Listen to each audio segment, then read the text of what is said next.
दोस्तों, हमारा अगला टॉपिक है सब्जेक्ट। दुनिया के किसी भी सेंटेंस में सब्जेक्ट का सबसे अधिक इंपॉर्टेंस होता है, क्योंकि यदि किसी सेंटेंस में सब्जेक्ट सिंगुलर होगा तो हम सिंगुलर वर्ब का यूज करते हैं, और यदि किसी सेंटेंस में सब्जेक्ट प्लूरल होगा तो हम प्लूरल वर्ब का यूज करते हैं। सब्जेक्ट का एक बड़ा ही सिंपल डेफिनेशन होता है, subject is a does of an action, अर्थात कार्य करने वाले को हम सब्जेक्ट कहते हैं। याद रखिएगा, दुनिया के किसी भी सेंटेंस में सब्जेक्ट या तो नाउन हो सकता है, या तो प्रोनाउन हो सकता है, या तो जेरंड होगा, नहीं तो इन्फिनेटिव होगा। आइए इसको एग्जाम्पल के द्वारा समझते हैं। यहां पे एक सेंटेंस लिखा गया है, राम इज रीडिंग। आप बता सकते हैं इसमें सब्जेक्ट कौन है? जी हाँ, इसमें सब्जेक्ट आपका राम है। इस सेंटेंस में सब्जेक्ट के अलावा दो और वर्ड्स का यूज किया गया है, वह कौन सा है? तो इस सेंटेंस में सब्जेक्ट के अलावा दो और वर्ड्स का यूज किया गया है, एक इज और एक रीडिंग।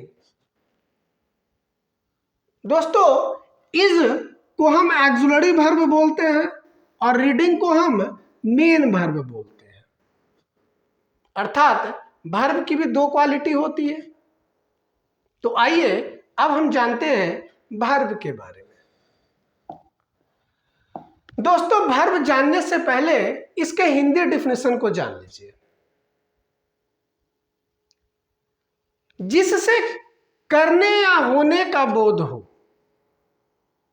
उस वर्ड को हम वर्ब कहते हैं।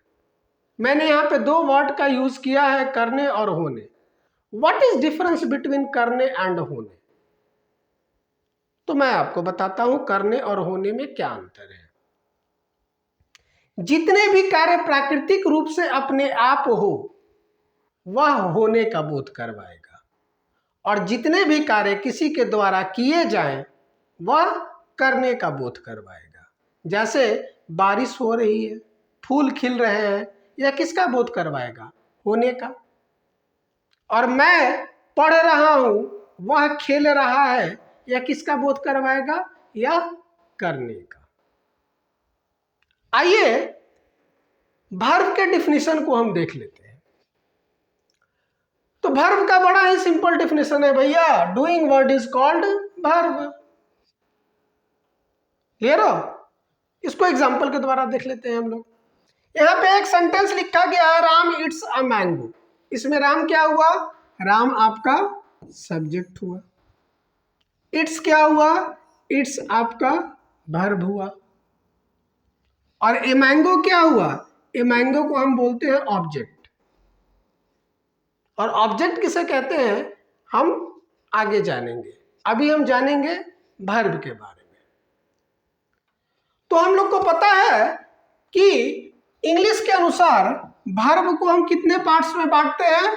तो इंग्लिश के अनुसार हम वर्ब को दो पार्ट्स में बांटते हैं। पहले को हम बोलते हैं मेन वर्ब। आइए अब हम जानते हैं कि मेन वर्ब किसे कहते हैं। तो ए verb that shows the real action in sentence is called main verb. अर्थात काम क्या हो रहा है, कौन सा काम हो रहा है सेंटेंस में,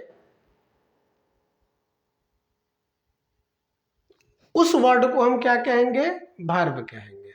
जैसे मैं बोलूंगा आई एम रीडिंग, तो I subject, am auxiliary verb, कर क्या रहा है? आई, तो आई पढ़ रहा है, तो रीडिंग क्या होगा?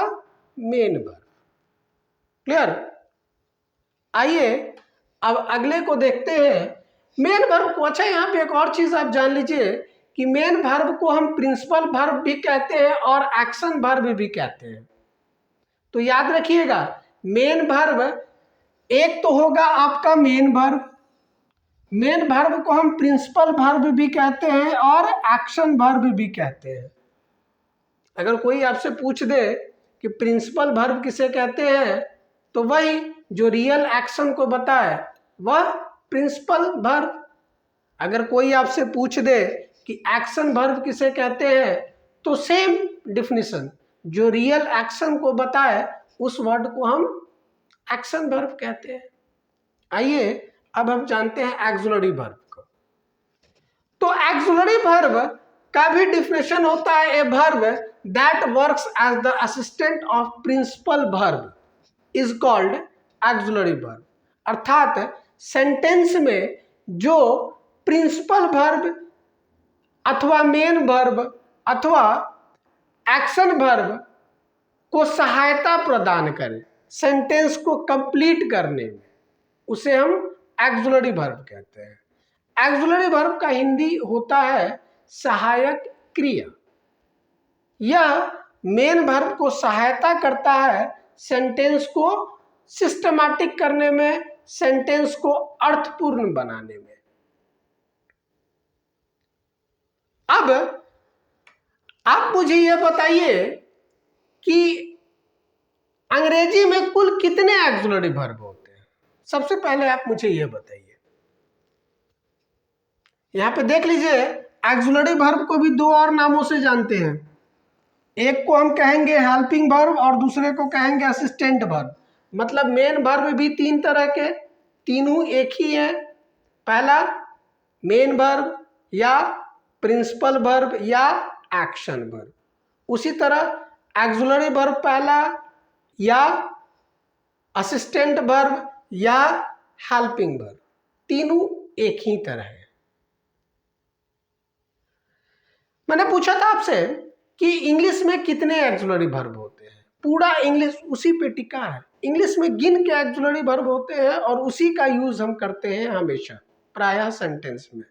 वो ना कम होते हैं ना बेसी होते हैं, गिन के होते हैं। होते कितने हैं? तो भैया याद रखिएगा, अंग्रेजी में कुल मिला के 24 एक्सुलरी वर्ब होते हैं और उनको हम 5 पार्ट्स में बांटते हैं। क्लियर हो? अंग्रेजी में कितने एक्सुलरी वर्ब? 24 और उनको 5 पार्ट्स में बांटते हैं। जो हमारा पहला पार्ट है उसको हम बोलते हैं to do verb. To do verb में कौन कौन आएगा? टू डू वर्ब में आएगा डू, डज और डिड। दूसरे को हम बोलते हैं to have verb. To have verb में कौन कौन आता है एक्सुलरी वर्ब? हैज, हैव और हैव, हैज और हैड।